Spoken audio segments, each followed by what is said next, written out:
You ever feel like you're in a room of people that are supposed to be your people, but they don't feel like your people, or the things they relate to aren't the things that you relate to? The tea that they're spilling isn't the tea that you relate to, or it makes you feel uncomfortable? That's loneliness. Loneliness is the subjective feeling state of being alone, separated or apart from others, and has been conceptualized as an imbalance between desired social contacts and actual social contacts. That sounds pretty clinical. Maybe we can get some help with this. Kati Morton, who is a licensed therapist, a YouTube sensation, and an all-around expert in the field of mental wellness. Kati, thank you first and foremost for being here. Of course, thanks for having me. Now, big question off the bat. What exactly is loneliness? How do you define it? I would define loneliness as when we feel sad or upset about our isolation, which means that really what we need socially, we're not getting. Not everyone is upset by being socially isolated. I know that sounds wild, but like you can think of people who are more on the introverted side of things, need more alone time, actually might prefer to be more socially isolated. Not to mention I have, many patients over the years who kind of prefer that, and you can attach that to a mental illness if you want, but some people just prefer it. However, loneliness is when the social need that we have isn't being met. So each and every one of us are going to have different levels of what's needed, and we'll have different, ability to weather maybe periods of less social interaction. Okay, that clears things up a little. But fun fact, loneliness isn't new. There's a theory that suggests loneliness evolved as a survival mechanism or signal in the brain which told our early ancestors to group up for safety. And thank God, because some of these folks make you want to be alone. If we were in caveman days, we would need each other to survive. Either number one, for warmth, right? If it got really cold. Number two, if you're out hunting, I need to be gathering. There are different roles that need to be taken. And it's almost like the old adage, like it takes a village to raise a child, right? It takes a village to survive. We technically need each other for survival in many ways. And so really our nervous system is telling us you need to connect with people. This is part of how we survive and thrive. Absolutely. Humans, by our very nature, alongside a lot of other animal species, are social creatures. We crave connectedness. Now, on the flip side, one evolutionary theory suggests that chronic loneliness could give someone the perception that social environments are not safe or helpful, like with issues for bullying or toxic threads on Reddit. People just inherently want to stay away from them. This can happen for many reasons, but the two most common are trauma responses and attachment. And I'll speak to trauma responses really quick, is when we've been traumatized, our body, its whole goal is to keep us safe, right? Our nervous system is looking at our environment for any threat, because if there is a threat, it needs to ready us to take action, right? So if it's doing that and we get harmed, then it automatically connects to that kind of situation. It's like, well, that's dangerous. We don't want to do that. And so we pull back from that. Then it starts to say, well, that makes me a little nervous if we even get close to something similar. And slowly but surely, things don't feel safe anymore. People don't feel safe anymore. Certain interactions don't feel safe anymore.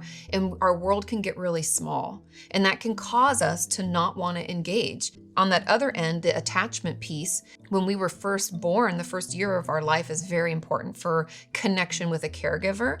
And that connection kind of sets us up. It's like a blueprint for how we're going to interact with the world. Now, if our caregiver, let's say, had their own mental illness or had addiction issues or worked a lot, we can feel like we can't count on them. Relationships don't feel safe, right? If I'm upset, I don't know someone's going to come and care for me.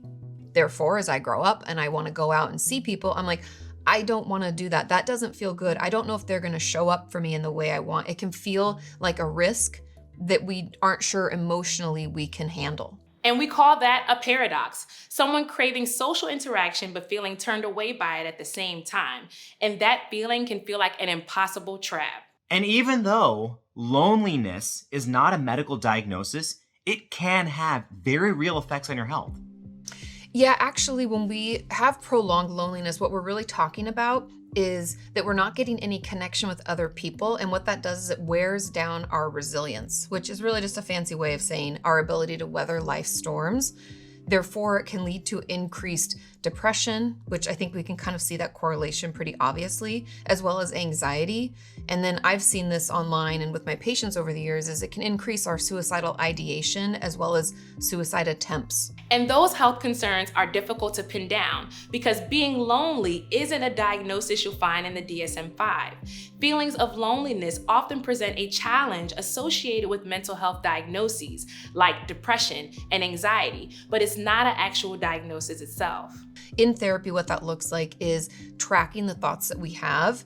So pay attention to the 5 to 10 most common things that you think that are negative about you and your relationship with others.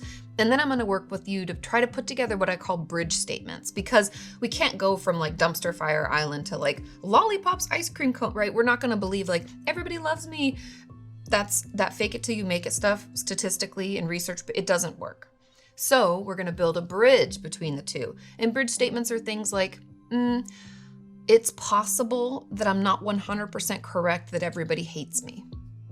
Now I know you're like, that doesn't sound positive at all. But trust me when I tell you, you'll feel the difference, because the maybes and the possiblies will shake us out of this fact. This is true, which when we believe those things, we keep telling ourselves those things, those are the kind of beliefs we act out of. Thankfully, there's also an assessment for loneliness, the UCLA 3-item loneliness scale. The assessment asks 3 basic questions. How often do you lack companionship? How often do you feel left out? And how often do you feel isolated? Now, these 3 questions are weighted on a scale that generally uses 3 response categories: hardly ever, some of the time, and often. Add up the score and you might have a better idea of where you stand with loneliness. It's not a perfect science. The test does have some limitations, but it has been widely used to better gauge feelings of loneliness. So you take the test, you get your score. What do you do next? That's the tricky part. Due to its subjective nature, loneliness doesn't have a quick fix. But much like diagnosable mental illnesses, there are some steps you can take to cope and better manage the condition. Step 1, acknowledge those feelings of loneliness.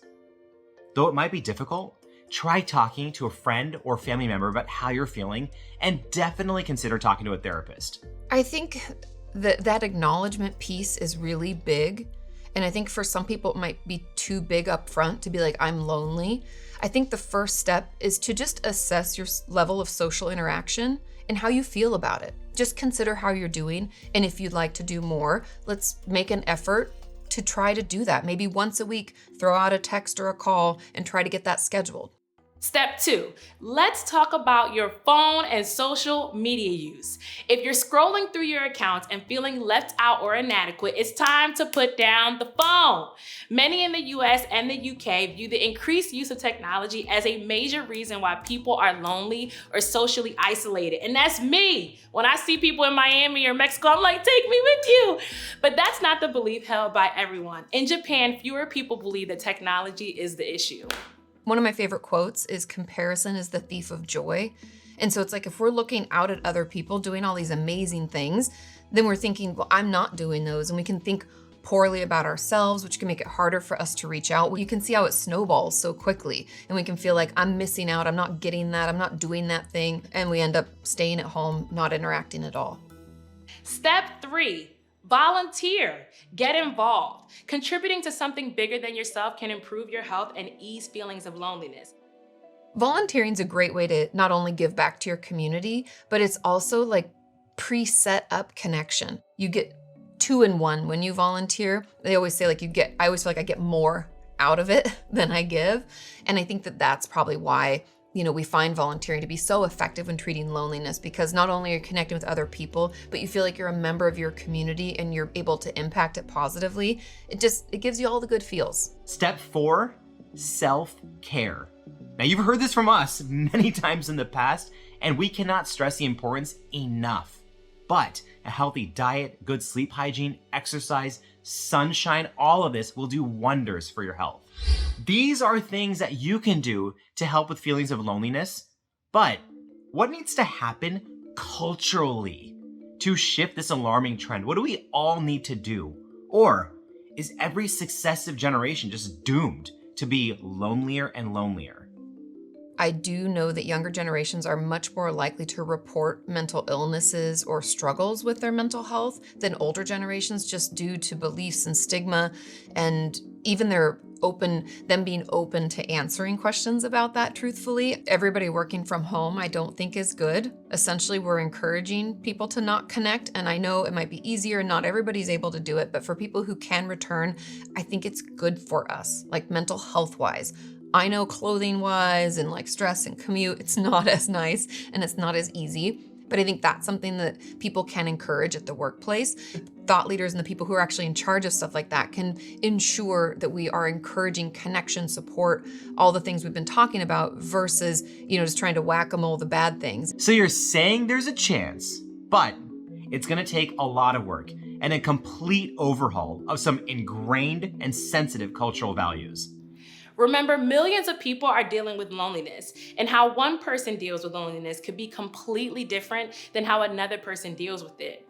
Be sure to talk to your therapist or counselor to help you find something that works best for you. Remember, it's individual.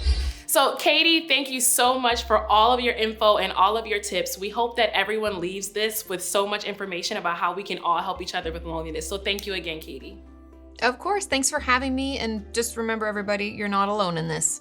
Follow and look at Kati Morton on YouTube because we can all help each other with this loneliness thing. We all have it, no one's exempt. In an effort to use our platform to connect with all of you, because that's the point, tell us below how you're dealing with loneliness or how you've dealt with it in the past. We want to acknowledge what all of you are going through. All right, guys, that's it for today. But tell us what you think in the comments and make sure to like and follow us at PBS Vitals. And if you're lonely, come talk to us in the comments. We want friends too. We love you and we love communicating with you.